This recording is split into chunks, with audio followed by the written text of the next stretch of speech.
नमस्कार. श्री स्वामी समर्थ.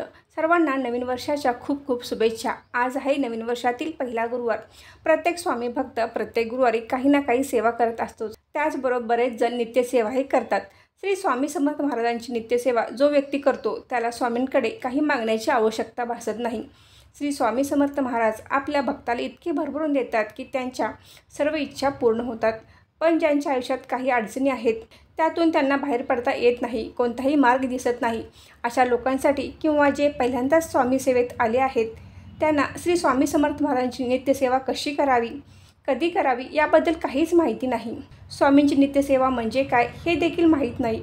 त्यांच्यासाठी हा व्हिडिओ अतिशय महत्त्वपूर्ण आहे. स्वामी भक्त म्हटल्यानंतर आपल्या आयुष्याचा एक अविभाज्य भाग असतो, तो म्हणजे नित्यसेवा. आपण स्वामींच्या सेवेत आल्यानंतर आपण रोज श्री स्वामी समर्थ महाराजांची नित्यसेवा करणे आवश्यक असते. जो स्वामी भक्त नित्यसेवा करतो त्याला आयुष्यात कशाचीही कमी पडत नाही. काही व्यक्ती स्वामींच्या सेवेत येतात, 1 आठवडा 2 आठवडे 1 महिना जमेल तशी सेवा करतात आणि म्हणतात, स्वामींची इतकी सेवा केली, माझी कोणतीच इच्छा पूर्ण झाली नाही, मला उलट जास्त अडचणी आल्या, मला स्वामींच्या सेवेने काहीच फायदा झाला नाही. फायद्यासाठी स्वामी सेवेत येऊन काहीच उपयोग नाही, तर त्यासाठी आपले कर्मही चांगले असावे लागते. काही जणांना स्वामी सेवेत आल्यानंतर लगेचच त्यांच्या काही अडचणी दूर होतात, तर काहींच्या अडचणी दूर होण्यासाठी थोडा वेळ लागतो. आपले कर्म किती चांगले आहे हे महत्त्वाचे आहे. येथे आपल्या कर्माचा हिशोब होतो. त्यामुळे ज्यांचे कर्म चांगले आहे त्यांच्या अडचणी लवकर दूर होतात, पण ज्यांचे कर्म चांगले नाही त्यांची स्वामी परीक्षा घेतात. पण श्री स्वामी समर्थ महाराजांच्या मनात आली ना, ते इतके भरभरून देतात की आपल्याला सांभाळणे देखील अशक्य होते. जो स्वामी भक्त स्वामींची नित्यसेवा करतो त्याला महाराज कधीच वाऱ्यावर सोडत नाहीत. वेळ आली की त्यांच्या सर्व इच्छा पूर्ण करतातच. पण आपल्या नित्यसेवेमध्ये सातत्य हवे. काही जण एकदाच स्वामी चरित्र सारामृताचे एक पारायण करतात आणि म्हणतात की आम्हाला अनुभव आला नाही. एक पारायण करून काहीच होणार नाही. त्या सेवेमध्ये सातत्य असले पाहिजे, श्रद्धा असली पाहिजे आणि मेन म्हणजे आपला महाराजांवर मनापासून विश्वास असला पाहिजे. जर आपला मनापासून महाराजांवर विश्वास असेल तर आपल्याला केलेल्या सेवेचे फळ नक्कीच मिळणार. बऱ्याच जणांना नित्यसेवा म्हणजे काय किंवा नित्यसेवा कशी करायची हे माहीत नसते. तर आपल्या नित्यसेवेमध्ये रोज श्री स्वामी चरित्र सारामृताचे रोज 3 अध्याय वाचायचे असतात. त्याचबरोबर श्री स्वामी समर्थ या षडाक्षरी मंत्राचा 11 माळी जप करायचा असतो. त्याचबरोबर एक वेळ तारक मंत्राचे पठण करायचे असते. या पद्धतीने आपल्याला नित्यसेवा करायची असते. रोज 3 अध्याय वाचायचे म्हणजे रोज पहिले 3 अध्याय वाचायचे का, तर नाही. आपल्याला पहिल्या दिवशी तुम्ही गुरुवारपासून सुरुवात करणार असाल तर 1 2 3 असे पहिले 3 अध्याय पहिल्या दिवशी आणि दुसऱ्या दिवशी शुक्रवारी आपल्याला 4 5 6 असे 3 अध्याय आणि तिसऱ्या दिवशी म्हणजे शनिवारी 7 8 9 असे 3 अध्याय असे क्रमशः वाचत जायचे. आणि ज्यावेळी आपल्याला 21 अध्याय पूर्ण होतील त्यावेळी आपले एक पारायण पूर्ण होते. म्हणजेच आपले 7 दिवसांचे एक पारायण होते. असे 7 दिवसांचे एक पारायण झाल्यानंतर परत आपण नव्याने पहिल्या अध्यायापासून रोज 3 अध्याय अशी नित्यसेवा करायची. त्यानंतर आपले 3 अध्याय वाचून झाल्यानंतर 11 माळी श्री स्वामी समर्थ या मंत्राचा जप करायचा.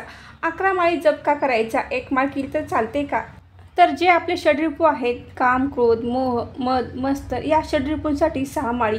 त्यानंतरची 1 माळ आपल्या वडिलांसाठी, 1 माळ आपल्या आईसाठी आणि 1 माळ आपल्या गुरूंसाठी. त्यानंतरची 1 माळ ही आपल्या पितरांसाठी आणि शेवटची जी माळ असते ती आपल्या स्वतःसाठी असते.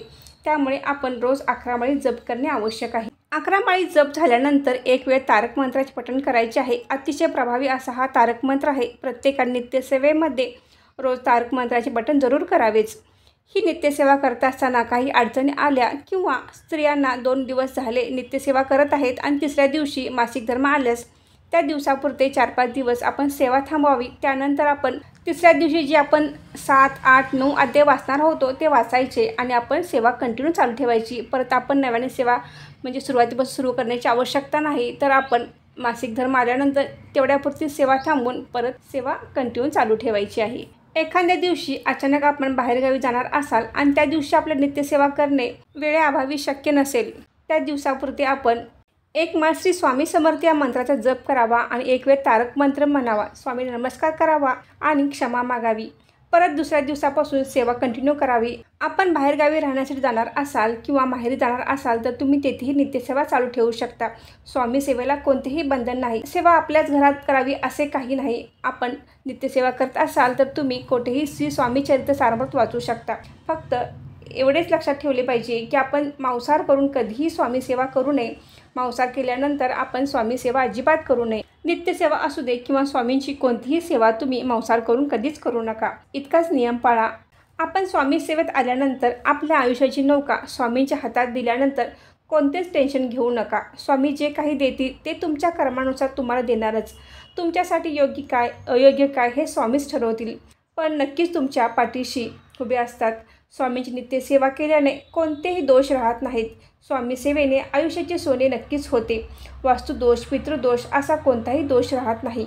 आता आपण नित्यसेवेमध्ये कोणता ग्रंथ वाचावा किंवा कोणते सारामृत घ्यावे वाचण्यासाठी, तर आपण कोणतेही वाचू शकता. जे जुने आहे ते वाचू शकता किंवा दिंडोरी प्रणीत आहे तेही वाचू शकता. तुम्ही हेच सारामृत वाचा किंवा तेच वाचा असे काही सांगणार नाही. तर तुम्हाला जे तुमच्याकडे आहे ते तुम्ही वाचू शकता. जुने वाचा किंवा नवीन वाचा, कोणतेही वाचले तरी स्वामी तेवढाच आशीर्वाद तुम्हाला देणार आहेत. जेवढी सेवा तुम्ही श्रद्धेने आणि विश्वासाने कराल तेवढे स्वामी तुमच्या पाठीशी खंबीरपणे उभे राहतील. नित्यसेवा केल्याने अनेक जणांचे बरेच प्रश्न मार्गी लागले आहेत. बऱ्याच जणांना या नित्यसेवेचा अनुभवही चांगला आलेला आहे. तर तुमच्या आयुष्यात काही अडचणी असतील, काही दोष असतील, संकटे असतील, तर ते निघून जाण्यासाठी स्वामींच्या नित्यसेवेमध्ये या आणि आपल्या आयुष्याचे सोने करा. तर आजचा व्हिडिओ इथेच थांबवते. आजची माहिती कशी वाटली कमेंट करून नक्की सांगा. व्हिडिओ आवडल्यास व्हिडिओ लाईक करा, शेअर करा आणि सारिका भक्ती विश्व या यूट्यूब चॅनल सबस्क्राईब करा. धन्यवाद.